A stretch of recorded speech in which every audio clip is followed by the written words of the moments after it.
right, let's just give everyone a few minutes to join and then we will get started.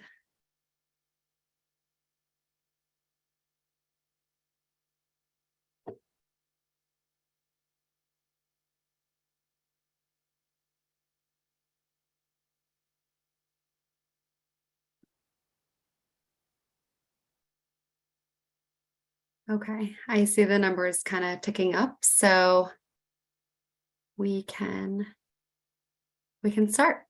Hello everyone and welcome. My name is Tiffany Leon and I'm your moderator and presenter for today's webinar. Before we get started, I just wanted to go over a couple of things. First, I would like to share a few future opportunities that you might be interested in. The next free monthly webinar is going to be held on March 15th, titled Food Allergies Are My Superpower, Using Your Skills to Empower Yourself and Others. We have two really exciting speakers. Registration is not open yet, but look out for future communications and we will open that up shortly. And we're excited to announce the FAIR Food Allergy Summit will return to Orlando, Florida next year, October 13th through the 15th. This in-person event will bring together individuals who are impacted by food allergies for 3 days of educational sessions, insightful discussions, and meaningful connections. As we finalize the agenda, pre-registration is now open. So hope to see you guys in Orlando. All right, so now on to today's presentation. Today's presentation is being recorded and will be available in FAIR's Food Allergy Academy and on YouTube in approximately 1 week. To maintain a quality recording, attendees are muted throughout the webinar. If you have questions, please use the Q&A feature on Zoom to post your question. They will be answered there by me or another FAIR colleague, or at the end of the webinar by the presenter. Me and my colleague. Please try to keep your questions general in nature. Without knowing your situation and background, it can be very hard to respond to very specific and personal questions. At the close of the webinar, there will be a link to the survey. Please complete the survey to let us know how we did. We review all feedback and use it to improve future webinar programs. If you are seeking continuing education credit from the Academy of Nutrition and Dietetics, you must fill this out. Certificates will be sent out in about a week. Now, without further ado, let's get started.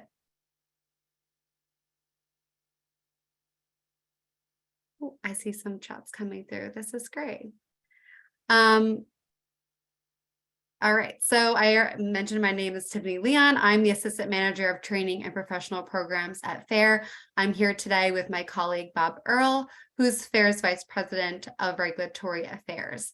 He is also a registered dietitian like myself, and Bob has over 25 years of experience with food and food allergy labeling and food and nutrition policies. So I'm very honored to be speaking with him today.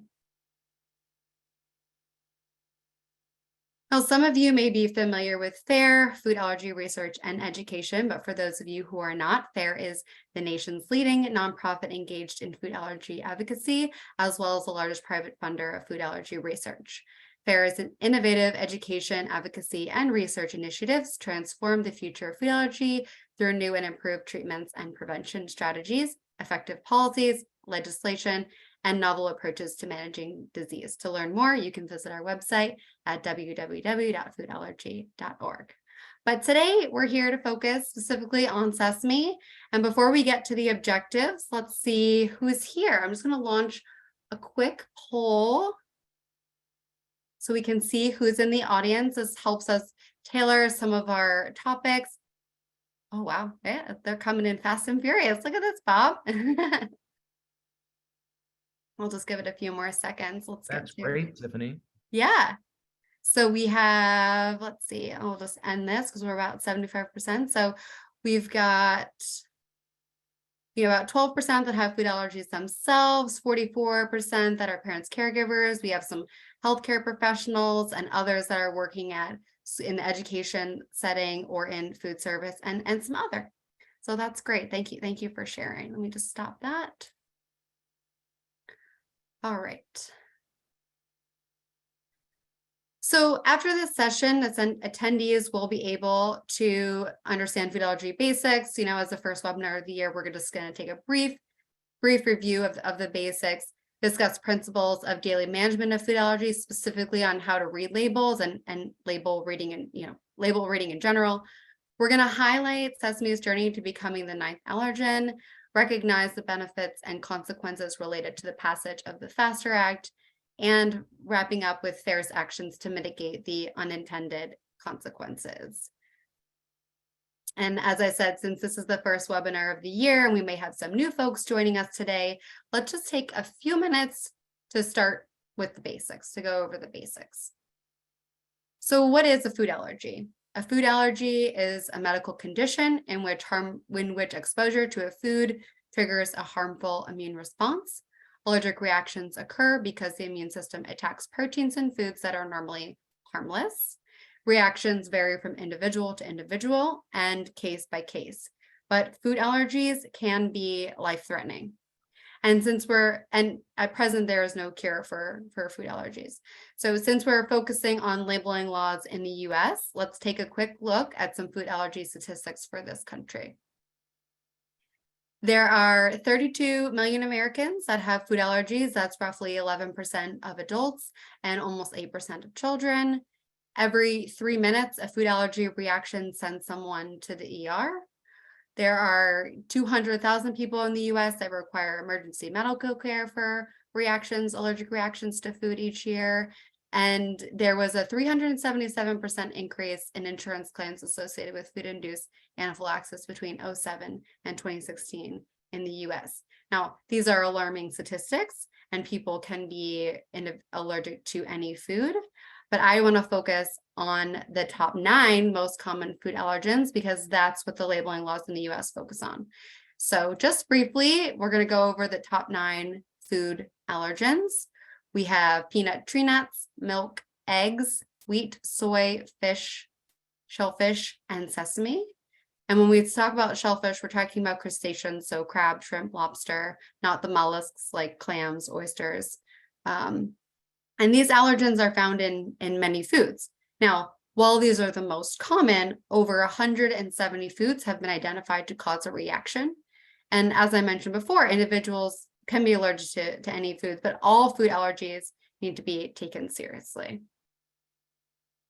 So now that we've covered a few of the basics, and I don't want to take up too much time because Bob has a lot to share, I just want to take a deeper dive into food allergy management. What does managing food allergies look like every day? At present, there is no cure for food allergies. Injectable epinephrine is the only current treatment option. So whether you're managing your own food allergies, maybe a family member, or working in a restaurant, school, a school setting, of course, keeping the space and cooking equipment extra clean is part of that process. But if the ingredients that you're using to make food contain the trigger food as an ingredient, it's all for nothing. So the first step in ensuring safe food is to make sure that you understand what information is present on a food label, meaning what's required, what's voluntary.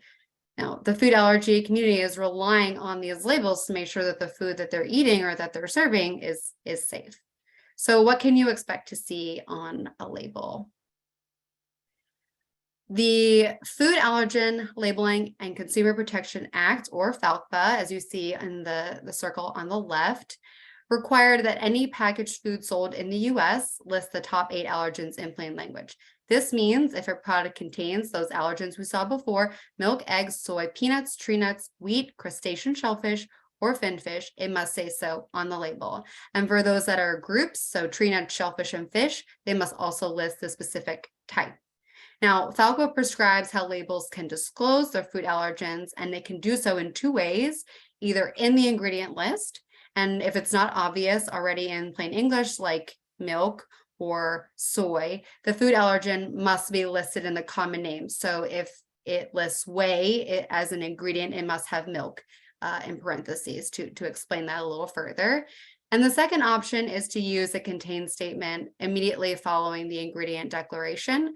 This is where the manufacturer pulls out the allergens and lists them in a contain statement at the bottom of the label. So it would say contains milk, wheat, shellfish, and then in parentheses, it could say shrimp.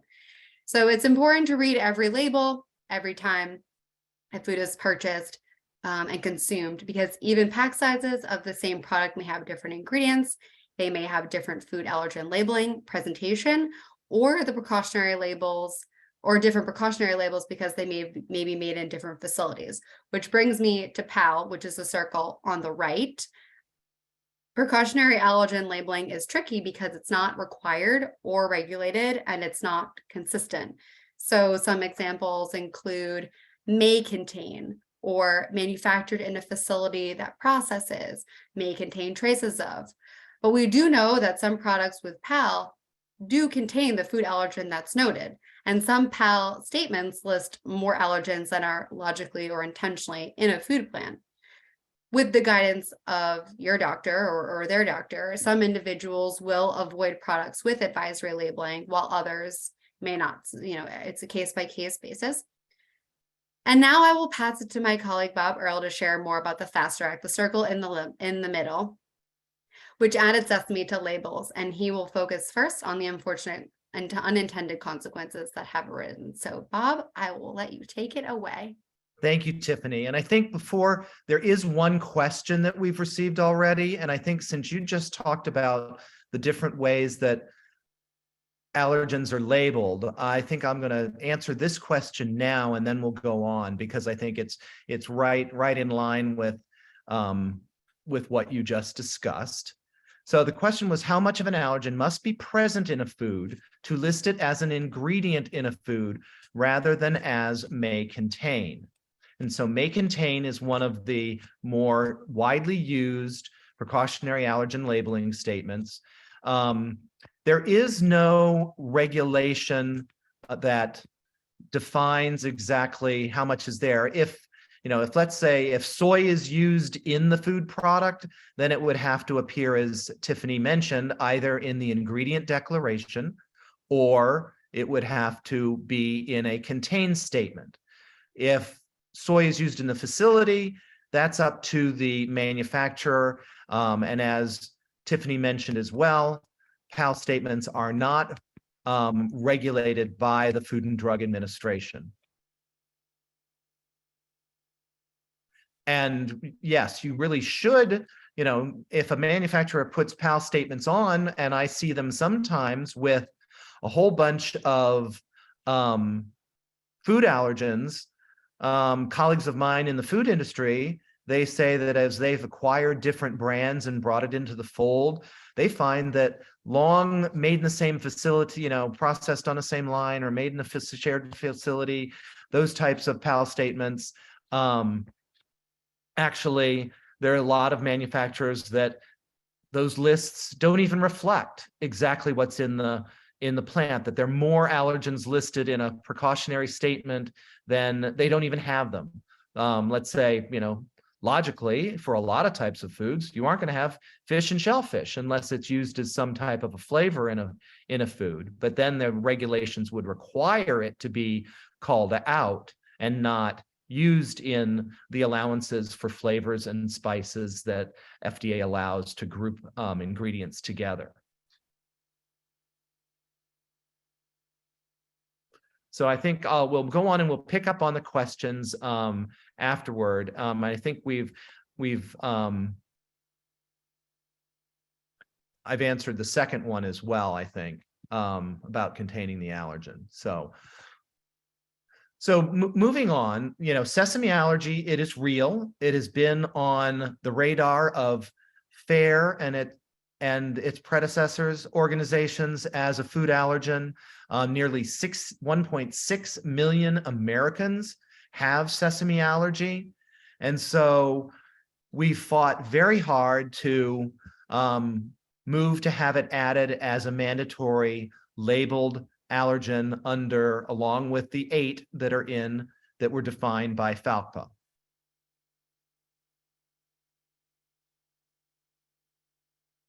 So let's go through a timeline of how long it took for the FASTER Act to be passed and enacted and then become effective as of January 1st of this year. So while there had been a citizens petition from the Center for Science and the Public Interest back in 2014 about Sesame, the FASTER Act, which is FAIR's baby and which we spearheaded and led the efforts on this throughout the 116th Congress and the 117th Congress. So it was introduced in the House in February of 2019, and then introduced in the Senate in March, the next month. FDA, knowing the writing on the wall, published draft voluntary guidance on the labeling of sesame as a food allergen in November of 2020. So then the FASTER Act was passed in the 116th Congress in December, but timing did not allow for passage in the House in 2020, and the clock ran out on the 116th session of Congress. Identical bills in the House and the Senate were reintroduced in the 117th Congress in March of 2021. The FASTER Act moved at lightning speed, all things considered, for legislation passage, and was enacted on April 23rd, 2021, when it was signed by President Biden. FDA published revisions to its food allergen Q&As to address making sesame the 9th required label allergen, and also other updates. And I'll talk more about that in a little bit. And then sesame allergen labeling became effective on January 1st, 2023. That means that any food that was introduced into interstate commerce on and after January 1st, 2023, that contains sesame as an ingredient must include it in the ingredient declaration. No longer can be used if it's a flavor carrier or something for a flavor mixture. It can't be used in a grouped statement of natural flavors, or it can't be grouped in spices and those types of things. And so that is also what was the essence of the voluntary guidance from FDA, was to say that you can voluntarily, even though where it is not required under FALCPA, to do the right thing. And so I spend this time talking about the timeline and the amount of time that there has been. So you can see that not only from the passage and enactment in April of 2021, it's basically almost 18 months for food companies to begin to get labels developed, labels printed, update their allergen control plans, and those types of things. And that's going to be very important for the discussion that will center on the unintended consequences. So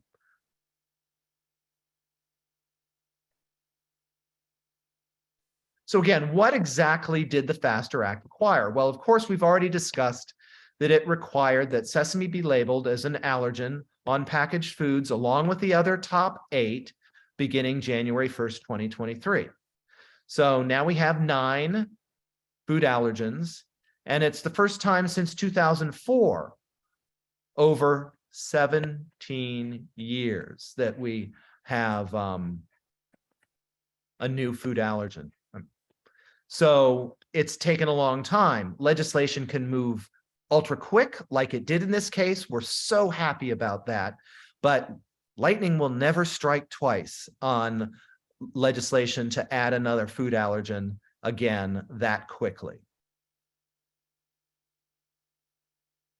A couple of other things that the FASTER Act required. It required the Secretary of Health and Human Services to issue a report on scientific opportunities for food allergy research that looks at prevention, treatment, and new cures.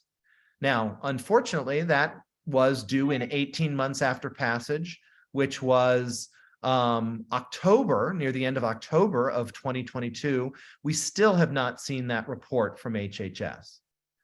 Now, it also required the establishment of a risk-based scientific process and framework for reviewing the scientific evidence on, is it a food allergen?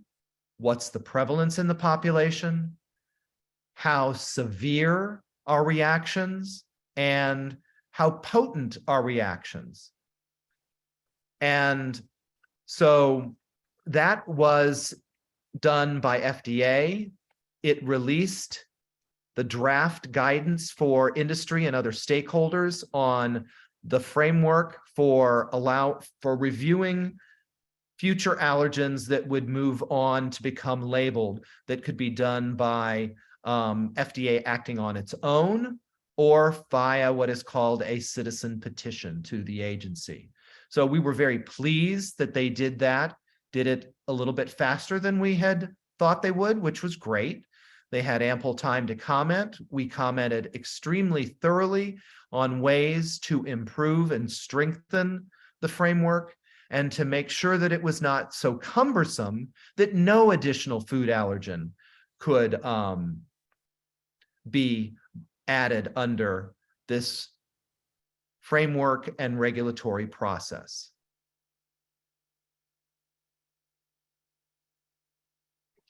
So the big elephant in the room is that those in our food allergy community are extremely concerned that many huge players in the United States baking industry have elected to add sesame flour to plain baked products. And we're as outraged and disappointed as every one of you. We see this has broad-reaching effect. It's made perceived safe foods become unsafe foods. And what we are seeing here is we're seeing comma and sesame seeds on ingredient declaration on plain bakery products, even though the baking industry has chosen to add sesame flour. We're also seeing label statements such as, if seeded, sesame seeds added, which is highly confusing on plain products when you should have discrete packaging for sesame seeded and non-sesame seeded products. And we're also seeing some products that are having contained sesame. There's also a new wrinkle that we've learned about, that we also have heard from members of our community that they have called food manufacturers and bakers and have asked if sesame flour was added. And they have said, no, it's not added. But they've also declared in the first bullet above and sesame seeds in the ingredient declaration on those products. And that is actually illegal for a food manufacturer to do that, because if you list something in the ingredients, it is supposed to be there.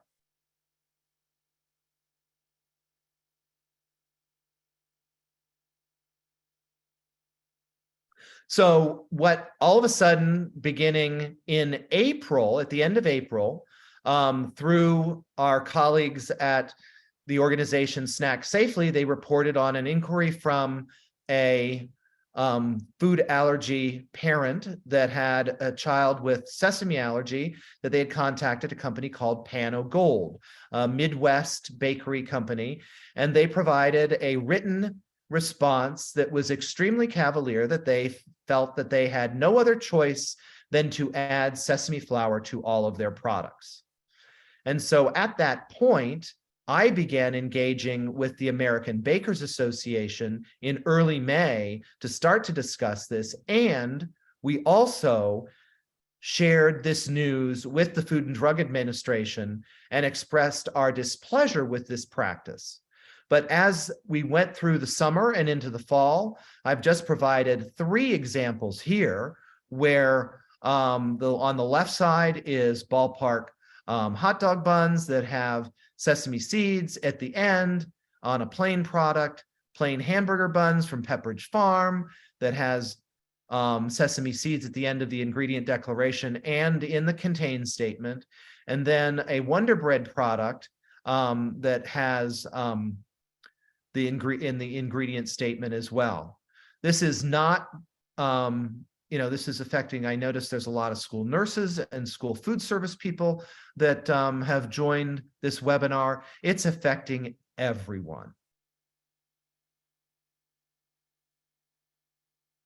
So we're seeing it affecting restaurants because most of these very large bakery operations in the United States, I'm going to name a couple, Grupo Bimbo, that has bought up lots of different brands, and Flowers, which is a parent company. They make Wonder Bread and Dave's Killer Bread are a couple of their better known products. These companies provide buns, rolls, breadsticks, etc., to almost all of the major restaurant and quick food service chains in the country, but also to schools and to other institutions. And it's been forced upon them. There's been a lot of press about this. We push back, and I'll talk more about specific discussions with the bakers and restaurant organizations and supermarket organizations. But we feel the pain that this is inflicting on all of the folks with food sesame allergy in our community.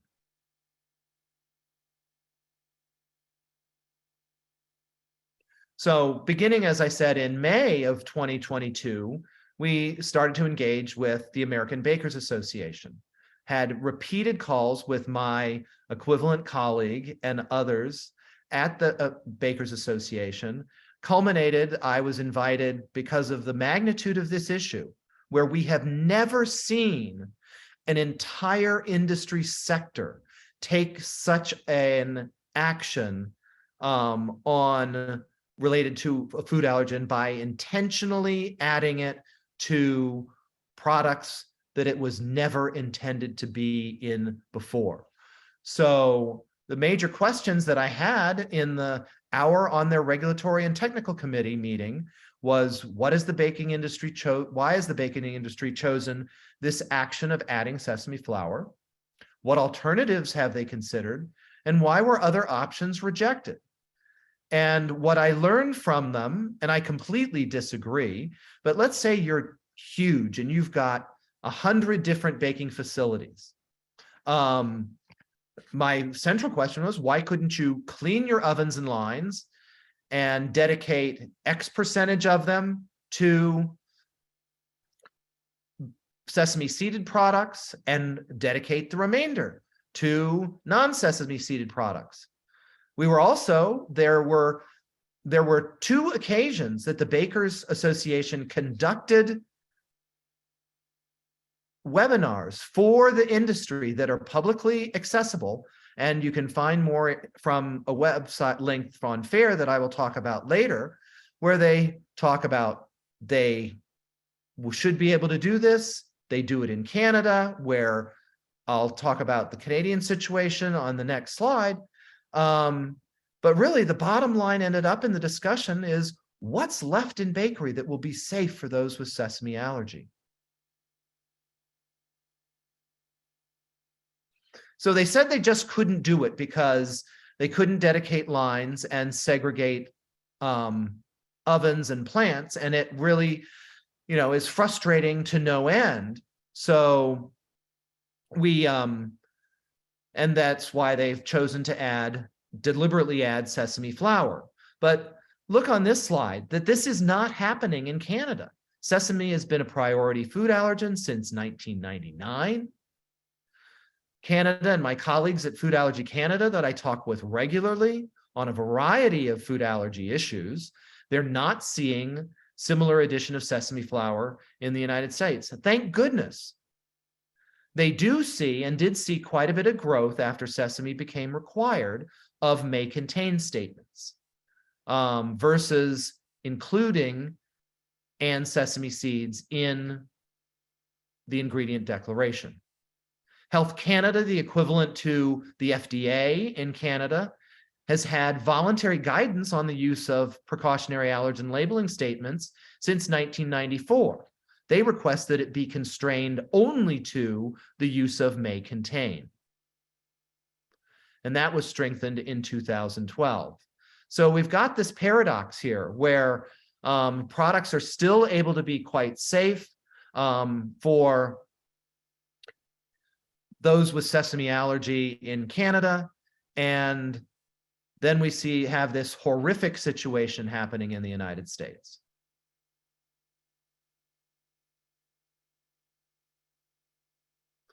So what is FAIR doing?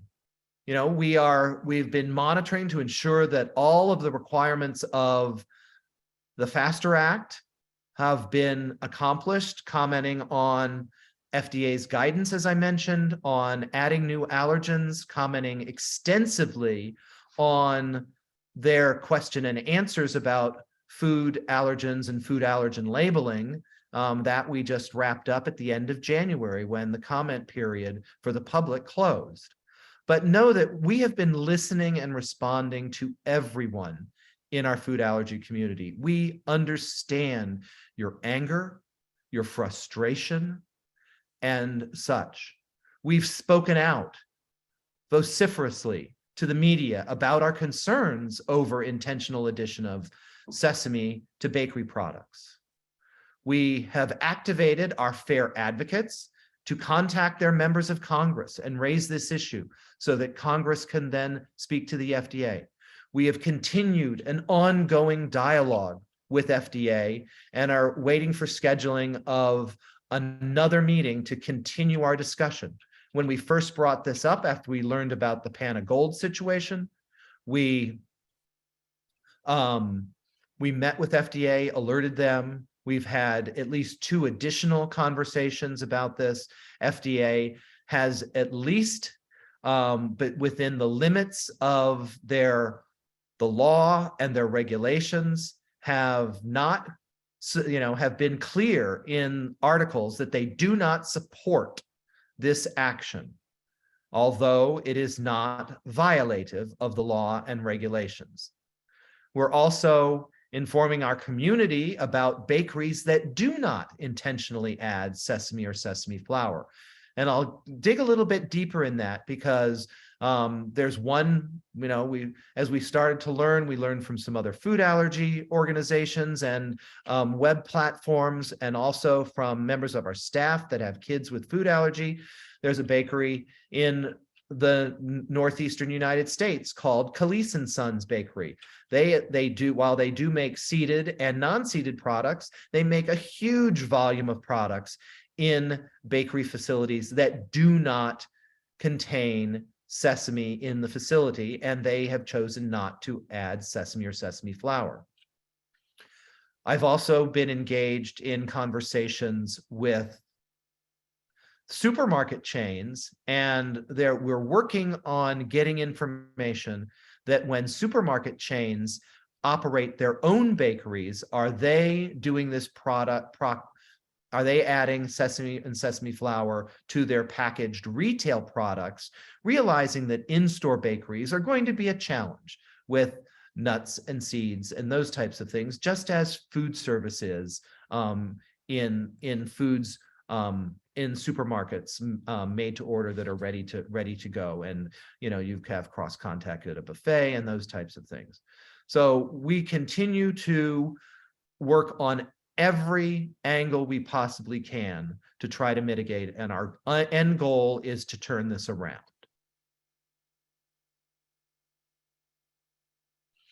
Here is just one prime example of one of the news reports from Fox News, adding sesame as a shortcut after the FDA has to regulate it as a major food allergen via the passage of the FASTER Act, expressing our disappointment. Other key stories from BuzzFeed, Newsbreak, Allergic Living, those are all available on a website, on a web page that I'll talk about in a moment.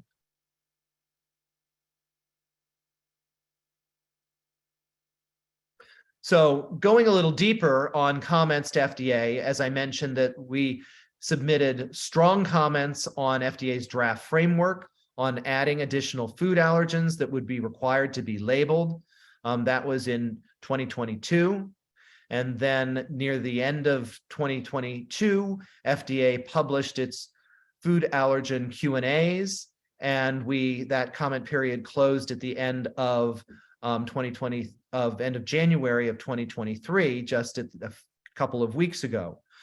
In our comments, we were very clear that we wanted stronger language from the agency about it's not supporting intentional addition of sesame flour to baked products or any other allergen for that matter.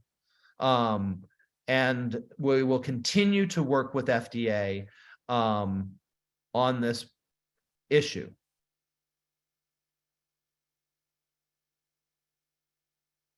So as I mentioned, we've developed, and I think that Jenna Jennings has put this in the chat, that we have a web page dedicated to the sesame and bakery product issue. And on this page, we have there's a video that was done in early December to help educate about this issue and getting ready, people in our community getting ready to read labels and to always remember that it takes time for products to transition that have longer shelf lives. So that's the first thing that went up. Then we have our official statement on the issue. There's a link for any of you to be able to contact your member of Congress. We have working on compiling and continuing to add to companies and supermarkets that do not add sesame flour to bake products. We developed, and I see that Jenna has added this in the chat, we've developed a set of frequently asked questions. We've got key news stories for you to read and how to become a fair advocate. So we're trying to keep this in one place for all of our community. And we know that others are also involved.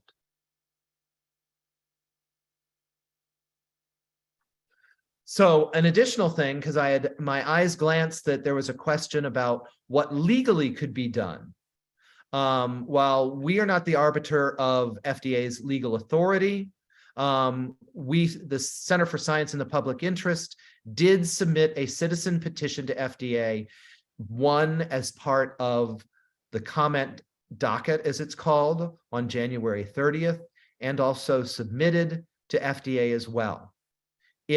We have signed on in support of the petition, and it calls on FDA to notify manufacturers that companies cannot add food allergens instead of controlling for cross contact. So you have under what is called FSMA, or the Food Safety Modernization Act, also is where all the requirements are for controlling microbial contact, cross contact and cross contamination in food manufacturing plants, and also food allergen cross contact plans in place. The petition also calls for similar language as we did in our comments to be included in FDA's food allergen Q&As, and for FDA to disallow listing a food allergen in the ingredient declaration or list when it is not present. So there's, with the CSPI petition, stay tuned.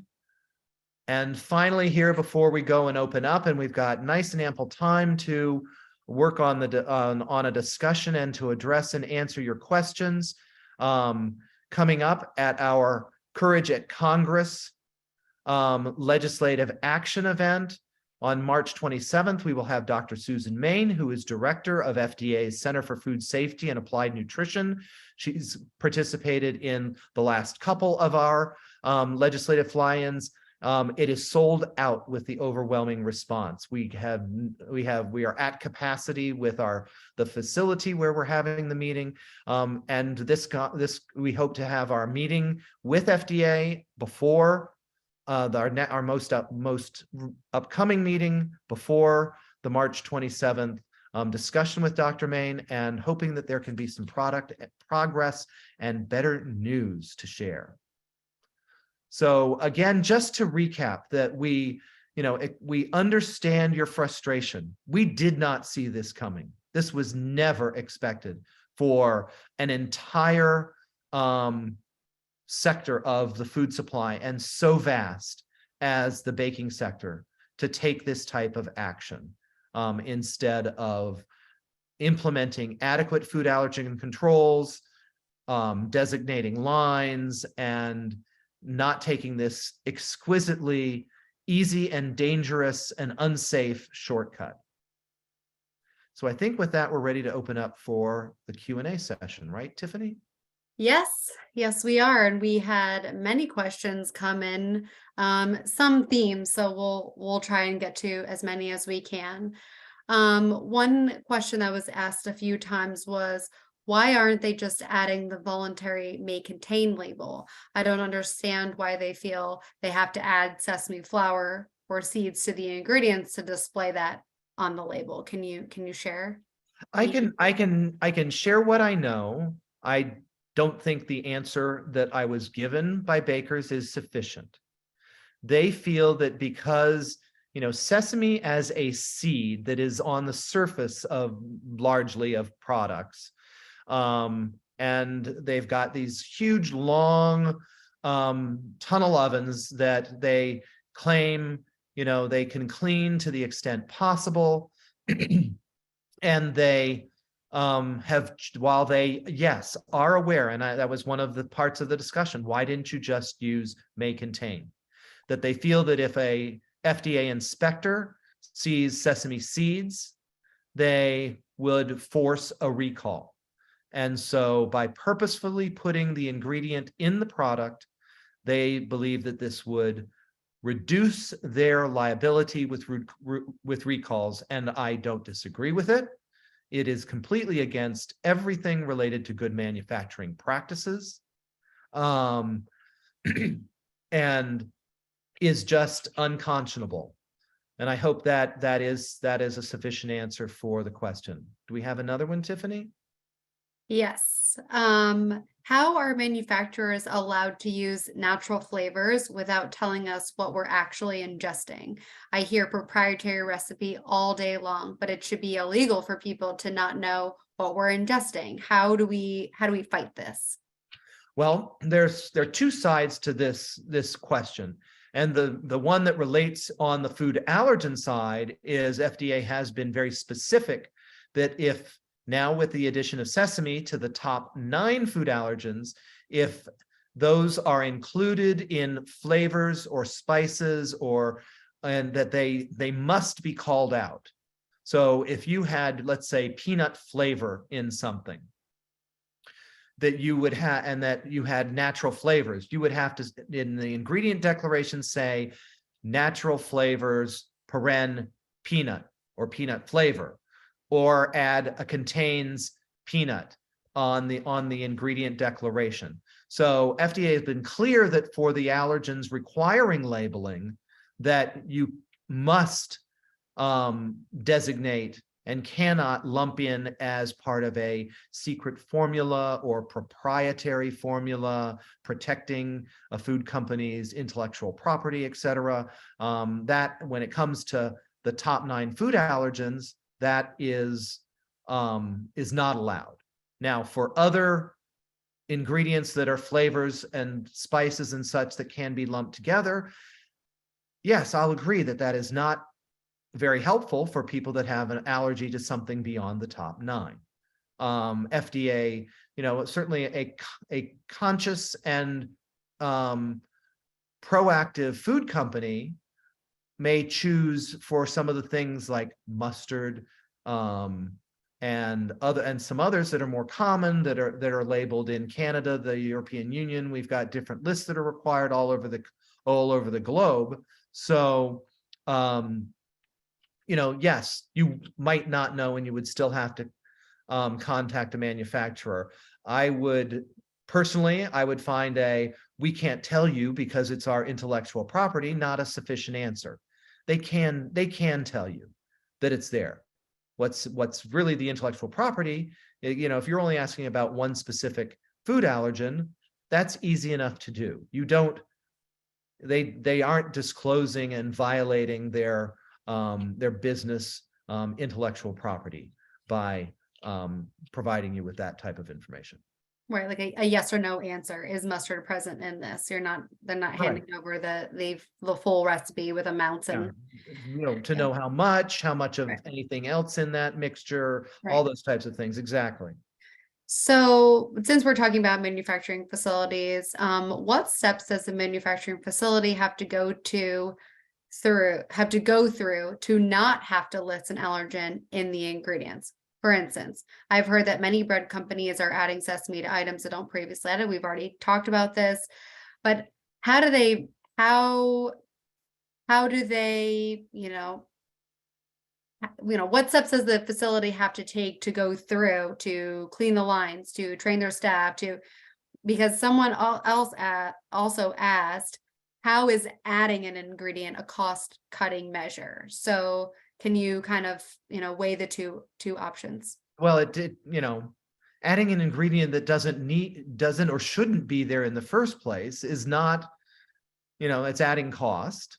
It's quite honestly, a intact sesame seed probably would be exquisitely low risk to someone with a sesame allergy. But people have varying severity. Adding sesame flour is increasing risk across the board and is just, to me, unconscionable. And it's just should that we need to come up with some different solution to turn this around. So that answers the second half of your question. Can you repeat the first half, Tiffany? The listener was asking, or the attendee was asking, what steps the facility needed to take in order for there to be, let's say, sesame present in the facility, but not present in the product. So in my mind, and you can tell me if I'm wrong here, but if they were using shared lines, they may have to change their production schedule. They may have to clean the machines. They may have to train Absolutely. their staff. The staff may have to wear, different uniforms. They may have to designate specific facilities, but then that adds shipping costs. And so I guess they were just asking what some of the other steps would be that the company would have had to take instead of just adding sesame to the flour, other steps to make sure that these products are safe. So they, the food allergen control plans, they could, if they've got two ovens, they could use one for plain and one for sesame and thoroughly clean if they had been both used for running both types of products. In lieu of that, and when I was talking about the bakers and saying, well, they just didn't find that to be a feasible option, unfortunately, it boils down to money, where they're wanting to run their facilities 24/7, 365. And that's a slap in the face to everyone with a sesame allergy, to feel that they don't need to thoroughly clean a line that had run sesame seeded buns and to just add flour. It boggles my mind that such a huge sector of the U.S. food supply has chosen to take this action. Yeah. Do we have any idea on the timing for when all products on the shelf will be following the labeling requirements? I know there were some products that were still made in 2022 that could still be on the shelf now, ones that have longer shelf lives. Do you have any idea about the timing? Depends upon the product and whether, for example, baked goods have pull-by dates on their, on the cellophane bag tabs, and so their stock is rotated. That, unfortunately, we're now going to see sesame on just about everything. There's also foods that FDA doesn't regulate, like meat and poultry products regulated by USDA.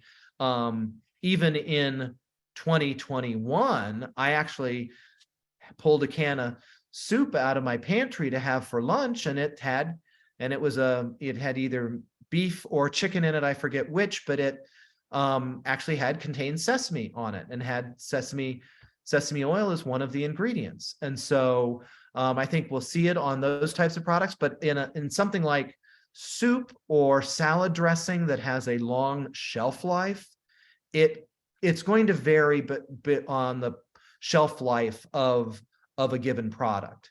If something like canned soup has a quite a long shelf life, you may see a mixture of products. It depends upon the turnover in the grocery store, on how fast it sells.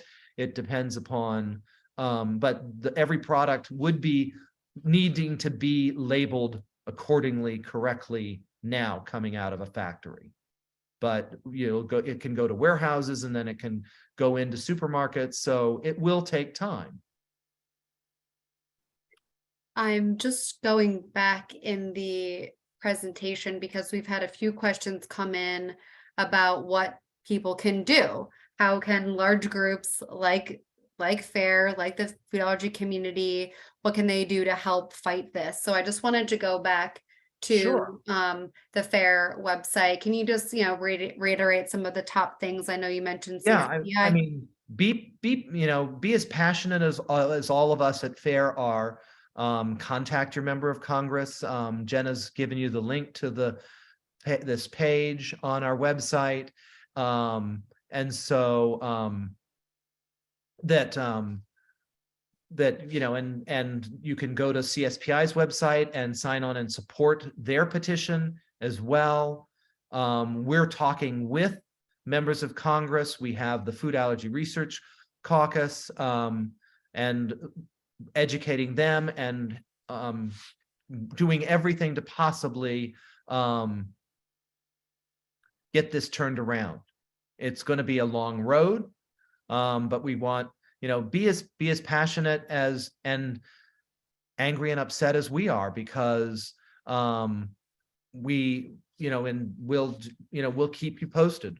It'll be a topic at our Courage at Congress event. Folks that are attending that will have the opportunity to speak to their members of Congress about this. We will, we want you to get involved and hit this issue hard. Whether, and because if let's say you're a school food service director, it's constraining you as well. You've had this thrust upon you and you have no choice.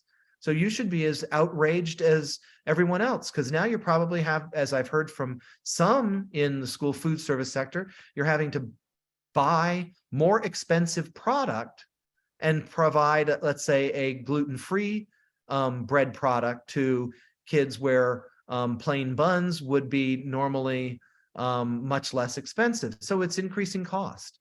We at FAIR wish the restaurant industry and others had pushed back harder on the bakers and just put their foot down and said, absolutely not. Just continue to beat the drum and activate via the ways you can become active on the FAIR website, through CSPI's website. I did see that Jenna popped that into the chat, the link. So do that. Yes, there were some questions that came in about, the legal perspective. Is it the FDA that addresses this from the legal perspective, such as filing a suit? And I think you had mentioned that CSPI Well, may be in our. Go the ahead. CSPI petition is not like filing a lawsuit, but it's filing a specific request for the agency to take action. Citizen petitions, and that is, that is a number one, what the centerpiece of our request to speak with FDA that we asked in early January, and are just waiting for that date to be scheduled, to talk, what are the legal options within the Food, Drug, and Cosmetic Act, within the Food Safety Modernization Act for food inspections. Are there any additional teeth that FDA can bring to this issue? Or would, do we need to go back to Congress and try to get something that probably would take a long time. We'll be talking with FDA to exhaust every possibility we can possibly think of. I'm just answering some more questions. These questions are coming in so fast, so fast. I think we only have time for one or two more. Let's see. We talked about that. One question that came in. Yeah, can I address one? Yes, please. Sticking to the question about, legal challenge. Someone said that TACWA doesn't allow legal challenges. Well, that's basically true. It's not specified. I've seen some questions come in from concerned individuals with sesame allergy or caregivers thereof who, should there be a class action lawsuit or something like that? Those hurdles may be high, but we have not closed the door on anything yet. So I just wanted to get that Yeah. out on the table. And if Yeah. I can address a question I see here from Josie Howard Rubin, is there an angel investor in scenario? I don't know, but it's quite possible. I'm hoping that soon we're going to get some answers from the supermarket industry, so that there'll be some additional options we can add to our list of where like a large supermarket that does regional, has a regional bakery that they don't feel a need. They can buy sesame seeded buns from some other company and have it be in their store labeled packet, but they don't have to, they're not making plain and sesame in the same facility, and they're not adding sesame flour. So, an angel investor, and I'm also wanting to see knights in shining armor, like Khalees and Sons Bakery, that has dedicated facility, talks about it, their commitment to it on their website, and such. So, one more question, Tiffany. Yeah, last question. And just one thing is that if you are finding that there are bread products or bakeries in your area that are safe for those with sesame, that are maybe not adding the sesame flour, or like I said, are safe, we'd be happy to share that out with our community too. We get questions all the time, Good Education inbox, on specific products, so you can reach out to us. I'm actually seeing some people offering suggestions right in the chat. That's what made me think of it. So I'm hoping with the recording, the chat will be preserved as well. But yes, it will. Yeah, I think so. Last question that came in is, we're talking about sesame right now, but there are people in the community that have other allergies. So when can we expect other foods to be added to labels, like sunflower or mustard? We talked about Canada having more allergens that are required, or the EU. So do we wait for sesame to settle and then move forward with more? Can you explain next steps for other? Sure. I mean, now that FDA has its draft framework published, it doesn't have to be final for someone or an organization like FAIR, or a group of organizations like the food allergy organizations that are part of our Food Allergy Collaborative and others. Our colleagues at CSPI, we can do it. You have to look at, one of the things is you have to look at prevalence. So it's, it need to tick down from the top, look at who is it being affected most, is where the effort should go next. Well, thank you for sharing that. I was trying to pull up the evaluation, but it should pop up as soon as I close this webinar. So thank you, Bob, for sharing all that FAIR is doing in light of the Sesame legislation, in light of the FASTER Act as of January 1, 2023. But I know your work started way before that. And please visit our website. Hope to see you guys at the fly-in and some of our other events this year, maybe the summit in Orlando. The evaluation should pop up when I end this. And if you have any additional questions, you can always reach out to education@foodallergy.org. Have a great week. I'll just say thank you to everyone. Great questions. You know, I wish I was here doing this webinar to say, here's the solution and here's when it's going to happen. But we're going to keep working toward that. Yeah. Look forward to working right alongside you, Bob. Thanks, Tiffany. Have a good day, everyone.